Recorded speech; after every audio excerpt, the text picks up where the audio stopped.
Hey everybody, Drew here, and you're in my garage. Hey, if you know about the third generation Prius, you probably know what I'm doing. That's right, the EGR valve system, the EGR cooler, the EGR passages, they clog, they cause code P0401, which is insufficient EGR flow, and it is a nightmare. So I just want to give you guys some tips. First and foremost, the EGR cooler, it's this guy right here. So you've got a number of issues going on. Number one, there are studs screwed into those two end holes, and that's how it gets into, I'm not sure if you can see in there, I'm going to try to zoom in on it right there. So the studs come off of the piece I just showed you, and they go through those holes right there.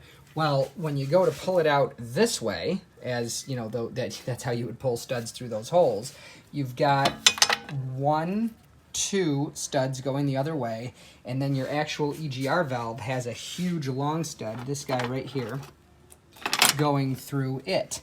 So as you know, if you have, studs this way and you go to pull off and you've got studs this way going as well, when you go to pull this way, it bangs against these. When you go to pull this way, it bangs against these. It can't be done. So the first big tip is those two studs in the back. Again, you can see, there you go. Yeah, you can see that. So those studs need to come off. What you're going to need is an E8. Now mine's a deep socket, which was kind of annoying. You need a shallow one, much easier. So those two come off. You got to get it. I found that literally sitting on, maybe you shouldn't do that if you're worried about damaging your top radiator support or whatever, but I was able to comfortably sit across the front where this tool is and get kind of over the engine, lean on a safe part of the engine with my left elbow and work those off from that angle there. This guy is super easy to take off, and then the other studs are just the ones that go through this hole and this hole. They'll come right off. So that makes that a lot easier. Obviously, pinch your lines off. This is not a tutorial on how to do this job. It's just some tips if you have, the know-how and the stick-to-itiveness to get through a job like this. These are just the things that I would want to know ahead of time, so I didn't have to figure out. Another really good tip is clean this surface here, the bottom surface, and put a block in a oil can like that, and then this can literally just sit right there on this, like that. So you're gonna get you're gonna have to clean out your coolant ports, of course, because it's gonna get in there. But then just fill this guy here with brake clean, and you'll watch it bubble inside as it does its thing. I did that 3 times, and then I flipped it over, and inside this end was just all crud that you're gonna have to blow that out with more brake clean. Then the other thing you need to know is this guy here. If it's sitting like this, flat on its back, you can actually fill each of the EGR ports.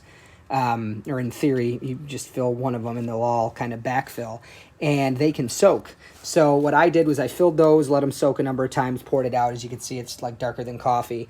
You could stick pipe cleaners in there. You could unbolt this, get in with a long pipe cleaner, or just keep running brake fluid through it. So yeah, those are just some tips. The EGR valve itself, I took and cleaned the end of it with a wire brush.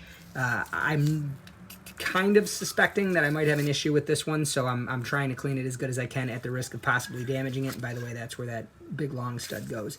I put a little bit in here, careful not to let it go up into the electronics, but let it just rest at the top of that valve, if you will, and then manually move that valve down a little bit to drain it out and around, and then did it again and tipped it out this way. So the idea is, this pipe's not going to be blocked. I mean, if that pipe's blocked, you got a huge problem. That's just like a 1-inch exhaust pipe coming up to that. That's essentially a radiator that filthy exhaust goes through.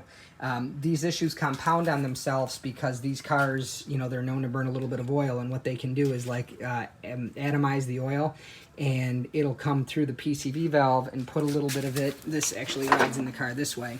It'll put a little bit of oil in there. This one was good, but as oil gets in there, now you've got carbon buildup, and then you impregnate it with oil, and you've got GUIs. So anyways, the purpose of this video is just to show you guys a couple of the roadblocks. Again, this isn't for somebody that's has no idea how to do this job. As for myself, being, dare I say, a professional, I want to be a humble one, right?